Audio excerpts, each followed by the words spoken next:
अंग्रेजी यहाँ माध्यम न बने। और इसमें कितने लोग हैं, अगर अंग्रेजी करें तो उर्दू भी कर दीजिए, उर्दू क्यों नहीं करते? अपने बच्चों को ये लोग पढ़ाएंगे इंग्लिश स्कूलों में, और दूसरे के बच्चे के लिए अगर वो सुविधा सरकार देना चाहते हो, कहते नहीं उर्दू पढ़ाओ इसको, यानी उसको मौलवी बनाना चाहते हैं, कठपुल्ला पर जोड़ते इसको ले जाना चाहते हैं। मैं जो हमारी भाषा बुंदेलखंडी भोजपुरी, इसका हम विरोध नहीं करते, लेकिन अंग्रेजी का इस विधानसभा में प्रयोग करना यह न्यायोचित नहीं है। बड़े मुश्किल से अंग्रेजी यहाँ से हटाई गई थी और हमारी भाषा हिंदी घोषित की गई थी विधानसभा का। आप अंग्रेजी ला करके हिंदी को कमजोर करने का प्रयास हो रहा है, ये नहीं होना चाहिए। हिंदी को हटाने के लिए हम लोगों ने यातनाएं झेली हैं। दिल्ली तिहाड़ जेल में बंद रहे हैं, लखनऊ जेल में बंद रहे हैं, गोरखपुर के जेल में बंद रहे इस आंदोलन, इसलिए कि ये हिंदी अंग्रेजी यहाँ माध्यम न बने। और इसमें कितने लोग हैं, अगर अंग्रेजी करें तो उर्दू भी कर दीजिए, उर्दू क्यों नहीं करते? उर्दू भी तो भाषा है, उर्दू को नहीं करेंगे, अंग्रेजी करेंगे। अंग्रेजी का मैं व्यक्तिगत रूप से मेरा विरोध दर्ज कर लें, बहुमत है आप पास कर लें। उसमें माननीय मुख्यमंत्री अध्यक्ष जी, उत्तर प्रदेश के विभिन्न बोलियों को, भोजपुरी, अवधी, ब्रज और बुंदेलखंडी को इस सदन में सम्मान मिल रहा है, और हमारी सरकार तो इन सब के लिए एक एकेडमी का भी गठन, अलग अलग एकेडमी के गठन की कार्रवाई को भी आगे बढ़ा रही है। ये सभी हिंदी की उपभाषाएं हैं, यानी हिंदी की बेटियां हैं। भाषा की समृद्धि के आधार है, और हमें इसका स्वागत करना चाहिए। ये सदन साहित्य केवल विशुद्ध साहित्यिक और व्याकरण से के विद्वानों की नहीं है,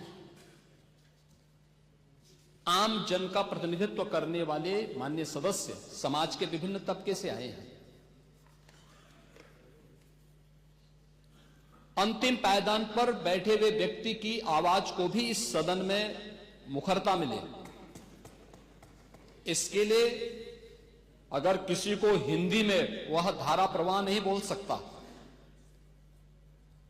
तो उसको भोजपुरी में भी अपनी बात को रखने का अधिकार मिलना चाहिए, अवधी में, ब्रज में या बुंदेलखंडी में उसको रखने का अधिकार मिलना चाहिए।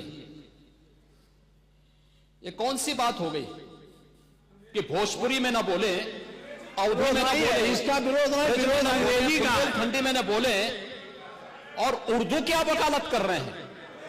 ये बड़ी विचित्र बात है। आप मुझे बताइए, मैं इसीलिए कहता हूं कि आप समाजवादियों का चरित्र ही इतना दोहरा हो चुका है, इतना दोहरा हो चुका है कि अपने बच्चों को भेजेंगे इंग्लिश पब्लिक स्कूल में और दूसरों के बच्चों को बोलेंगे कि एक गांव के उस विद्यालय में पढ़े जहां संसाधन भी नहीं है। ये दोहरा आचरण और जाकी रही भावना जैसी प्रभु मूर्ति देखी तिन तैसी, यह तो आचरण आप लोगों का है। इसीलिए आपने कल भी भोजपुरी का विरोध किया, अवधी का विरोध किया, बुंदेलखंडी का विरोध किया, और आप लोग अपने दैनिक जागरण में, दैनिक जीवन में इस प्रकार के आचरण के आदी हो चुके हैं। और इसलिए अध्यक्ष जी, इसका अभिनंदन हम लोग करते हैं, और इन बोलियों को सम्मान मिलना चाहिए। इनके संरक्षण के लिए ही हमारी सरकार भोजपुरी एकेडमी का गठन कर रही है, अवधी एकेडमी का गठन कर रही है संत तुलसीदास जी के नाम पर। इसी के आधार पर ब्रज भाषा इतनी समृद्ध भाषा है।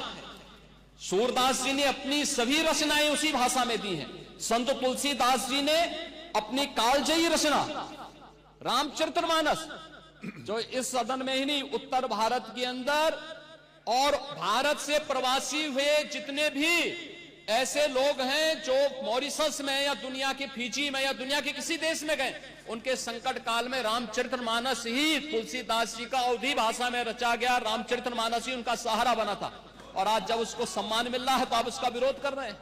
बड़ी विचित्र सी स्थिति है। आप हर अच्छे कार्य का समाज, आज के यही ढोंग है आप लोगों का, यही ढोंग है। हर अच्छे कार्य का आप विरोध करेंगे, हर अच्छे कार्य का आप विरोध करेंगे। हर अच्छा कार्य जो प्रदेश के हित में है, देश के हित में है, आप उसका विरोध करेंगे। और मुझे लगता है इस प्रकार के विरोध की निंदा होनी चाहिए और हम इसका समर्थन करते हैं जो उत्तर प्रदेश की बोलियों को सम्मान मिल रहा है। मैं आपका धन्यवाद करूंगा और विधानसभा सचिवालय को इस बात के लिए धन्यवाद दूंगा। कल हम लोगों ने यहां पे इसका शुभारंभ किया, समाजवादी पार्टी ने उसका विरोध किया है और मुझे लगता है कि प्रोसीडिंग का हिस्सा होना चाहिए, इनको समाज के सामने एक्सपोज करना चाहिए। अपने बच्चों को ये लोग पढ़ाएंगे इंग्लिश स्कूलों में और दूसरे के बच्चे के लिए अगर वो सुविधा सरकार देना चाहते हो, कहते नहीं उर्दू पढ़ाओ इसको, यानी उसको मौलवी बनाना चाहते हैं, कठपुल्ला पर की ओर देश को ले जाना चाहते हैं। ये नहीं चल सकता। उर्दू भी इस प्रदेश की बोली है, तो उर्दू में क्यों नहीं यहाँ विधानसभा में किया जाए? उर्दू भी उत्तर प्रदेश में बड़ी संख्या में बोली जाती है, तो उर्दू को मेरा केवल विरोध अंग्रेजी का, क्योंकि अंग्रेजी से अंग्रेजी कौन गांव में जानता है? यहाँ बोला जाएगा तो अंग्रेजी में कौन समझेगा? कितने लोग हैं? इसलिए इस विधानसभा को कुलीन तंत्र की विधानसभा न बनाइए, यही मेरा अनुरोध।